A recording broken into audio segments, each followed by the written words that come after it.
Hello friends, welcome to Mass Garden. तो आप सब प्लांट देख ही रहे हैं सामने आज किसका रखा है। हाँ, ये सॉन्ग ऑफ इंडिया का प्लांट है और ये ड्रेसिना की एक बहुत खूबसूरत सी वैरायटी है जो मोस्टली जो गार्डन्स होते हैं सबके यहाँ होती है। जो जिसको पेड़ों का शौक है उसके यहाँ सॉन्ग ऑफ इंडिया ना हो, क्योंकि अब तो ये सबका फेवरेट प्लांट बन चुका है और ये ऑक्सीजन रिच प्लांट है और इसको आप आउटडोर भी रख सकते हैं और इंडोर भी रख सकते हैं।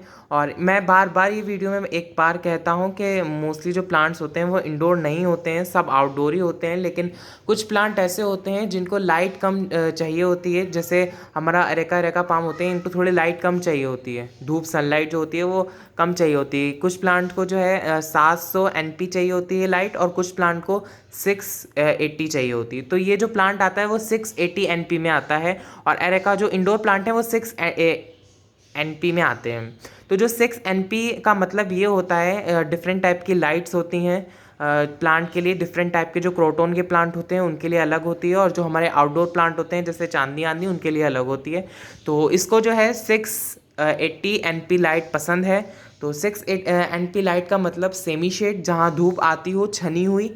और अगर आप सर्दियों में इसको धूप में फुली सन में रख देंगे तो कोई इतना प्रॉब्लम नहीं है, क्योंकि ये फुली सन में रह लेता है सर्दियों में। लेकिन गर्मियों में अगर आप रखेंगे तो ना इसकी ये टिप्स जो है ना ये जल जाएंगी।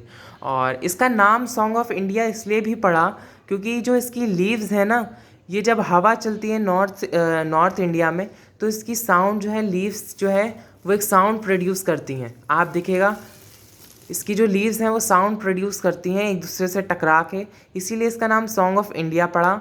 और कहते हैं कि जो इसकी जो लीव्स हैं इसके ऊपर जो सितार होता है उसके जो स्ट्रिंग्स हैं उसकी तरह लाइनें हैं, इसीलिए इसको सॉन्ग ऑफ इंडिया कहते हैं। और जो दूसरा रीज़न था वो हवा चलती है, इसलिए जो है उसको सॉन्ग ऑफ इंडिया हम लोग बोलने लगे। हवा से इसके पत्ते एक दूसरे में टकराते हैं। और इसकी प्रोपगेशन की बात करें और इसमें वैरायटी आती हैं, दो टाइप की वैरायटीज़ आती हैं। एक तो ये ग्रीन वाली, इसमें मेरी दोनों लगी हुई हैं, देखिए एक तो ये ग्रीन वाली और एक ये जो है ये वाली येलो वाली, इसमें मेरे ग्रीन लगी हुई हैं दो। देखिए एक इधर से ये प्लांट निकल रहा है ग्रीन वाला, शायद लाइट से नहीं दिख रहा होगा लेकिन ये ग्रीन वाला इधर निकल रहा है।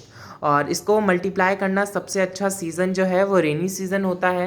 रेनी सीज़न में इसकी इतनी जल्दी ग्रोथ होती है कि आप दिन दुगनी रात चौगनी ऐसी ग्रोथ होती है इसकी उसमें रेनी सीज़न में। और थोड़ा विंटर्स में ना ये डॉर्मेंसी में जाता है और लीव्स भी थोड़ी सी गिरा देगा, तो कोई इतनी प्रॉब्लम नहीं है। और फॉग से थोड़ा बचा के रखें आप सब प्लांट को, क्योंकि फॉग जो होती है वो गर्म होती है, वो ठंडी नहीं होती। बर्फ़ की जो बर्फ़ होती है वो भी ठंडी नहीं होती, वो गर्म होती है। मतलब जो उसकी तासीर होती है वो गर्म होती है।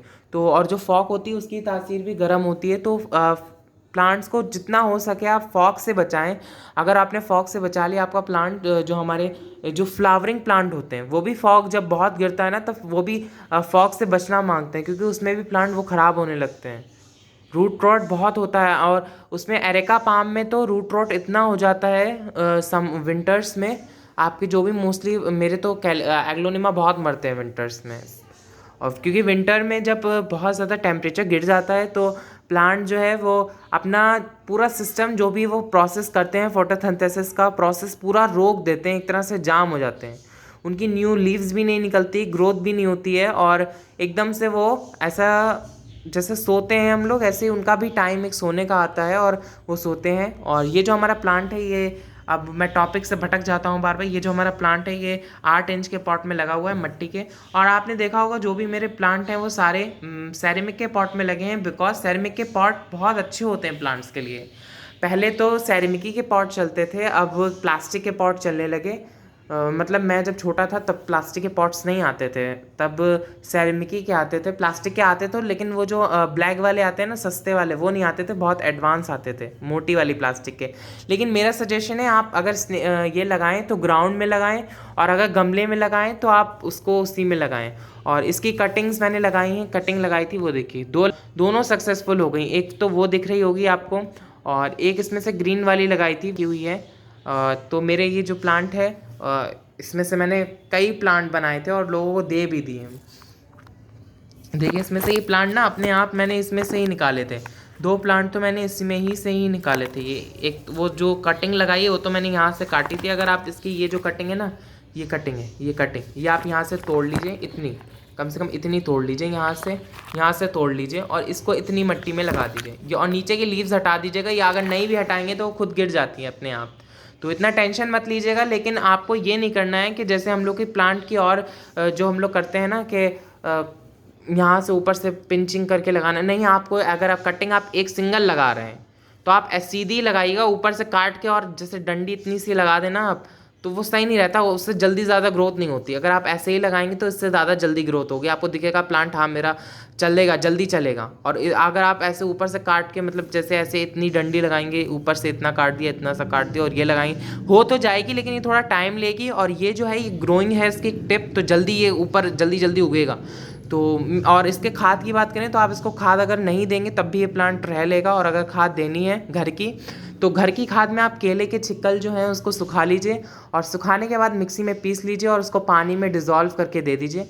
और अब तो विंटर्स आ रहे हैं, विंटर्स में आप जो है सरसों की खली आती है वो आप हर प्लांट को दे दीजिए, एक्सेप्ट जो हमारे डोरमेंसी में चले जाएंगे उसको छोड़ के आप हर प्लांट को दे दीजिए। डफेन एफेन वो भी ग्रोथ करते हैं, आप देखिएगा देखे जो हमारे डोरमेंसी में जाते हैं ना प्लांट, वो भी ग्रोथ करने लगते हैं अगर उस खाद वो देंगे। उसमें उस खाद में जो है गर्मी होती है फ्रेंड्स, तो गर्मी की वजह से ना उनको जड़ों को गर्मी मिलती है तो प्लांट ग्रोथ करने लगता है अपनी दोबारा से।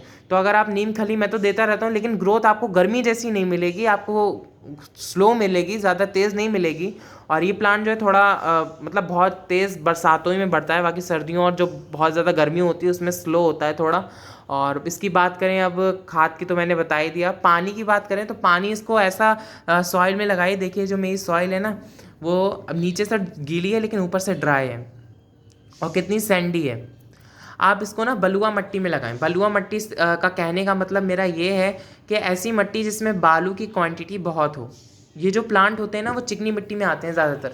अगर आप नर्सरी से लाएंगे ना तो वो चिकनी मिट्टी में लगा होगा और उसको जो है आप धो के फिर लगाएंगे। और अभी तो आप ला सकते हैं नर्सरी से, क्योंकि ये थोड़ा बहुत लो मेंटेनेंस प्लांट है और इंडोर प्लांट है। तो इंडोर का मतलब ये नहीं कि आप लोग अंधेरे में उठा के रख लें, फिर मैं बार बार वही बात बोलने लगता हूँ। तो फ्रेंड्स इसकी आप थोड़े से अच्छे से केयर करेंगे तो बहुत अच्छा रिस्पॉन्स देगा आपको। और इसकी सब तो बात मैंने बताई दी, सॉन्ग ऑफ इंडिया इसको क्यों कहते हैं। और अगर आपको ये वीडियो अच्छी लगे तो प्लीज़ मेरे चैनल को लाइक करिएगा, शेयर करिएगा, सब्सक्राइब करिएगा। Thank you friends.